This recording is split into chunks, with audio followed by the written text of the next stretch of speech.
Donald ટ્રમ્પે Iran Israel વચ્ચે કરેલા યુદ્ધ વિરામના દાવા વચ્ચે આવ્યું ઈરાનનું મહત્વનું નિવેદન. કહ્યું, હજી સુધી ઇઝરાયલ સાથે સીઝફાયર અંગે નથી થઈ કોઈ સમજૂતી.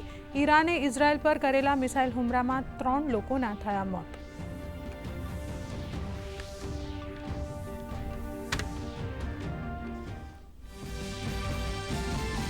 ઈરાન ઇઝરાયલ વચ્ચે સીઝફાયરના એલાનના પગલે કાચા તેલની કિંમતો અઠવાડિયાના સૌથી નીચલા સ્તરે. યુદ્ધ વિરામના અહેવાલના પગલે ભારત સહિત વિશ્વભરના શેર બજાર તેજીથી ઝૂમી ઉઠ્યા તો સોના ચાંદીના બજારનો ઝળકાટ પડ્યો ઝાંખો. સોનાના ભાવમાં 1500 રૂપિયાનો ઘટાડો તો ડોલર સામે રૂપિયો મજબૂત. ઓપરેશન સિંધુનો બીજો તબક્કો થયો શરૂ. ઇઝરાયલથી નવી દિલ્હી પહોંચ્યા 165 ભારતીય નાગરિકો. ઈરાનથી અત્યાર સુધીમાં કુલ 2295 નાગરિકો આવ્યા સ્વદેશ.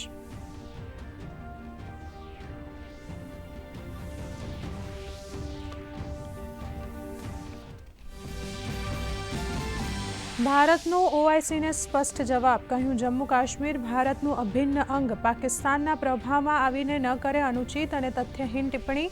ઓઆઈસીને ભારતના આંતરિક મુદ્દે બોલવાનો નથી કોઈ હક.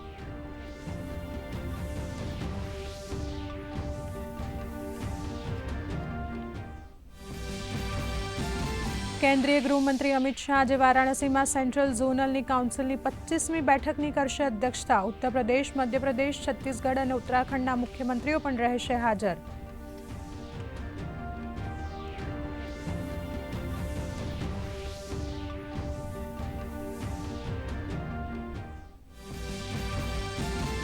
મુખ્યમંત્રી ભૂપેન્દ્ર પટેલની અધ્યક્ષતામાં આજે કેબિનેટની બેઠક. રાજ્યમાં ભારે વરસાદ અને સુરત સહિતના વિસ્તારોમાં ભારે વરસાદ અંગે સમીક્ષા. તો 148મી રથયાત્રાની તૈયારીઓ અંગે પણ થશે ચર્ચા. સાથે જ 26 જૂનથી શરૂ થનારા શાળા પ્રવેશોત્સવ અને પ્લેન ક્રેશના મૃતકોના ડીએનએ પરીક્ષણની કામગીરી સહિતના મુદ્દે સમીક્ષા.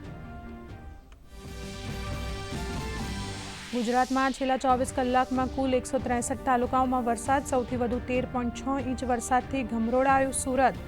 તાપી અને સુરતમાં અવિરત વરસાદના કારણે કેટલીક શાળામાં જાહેર કરાઈ રજા. તો નર્મદા જિલ્લામાં મેઘમહેરથી પ્રસરી ઠંડક. રાજ્યમાં વરસાદનું yellow alert.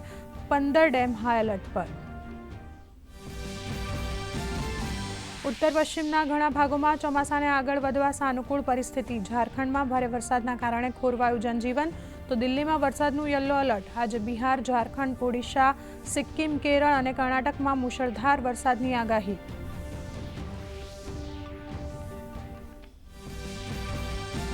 Ahmedabad plane ક્રેશમાં DNA ટેસ્ટથી કુલ 259 મૃતકોની થઈ ઓળખ. ડીએનએ દ્વારા 253 અને ચહેરાથી 6 લોકોની થઈ ઓળખ. 256 પાર્થિવ દેહ પરિવારજનોને સોંપાયા. 3 બ્રિટિશ નાગરિકોના મૃતદેહ નિયત ફ્લાઇટમાં મોકલવામાં આવશે.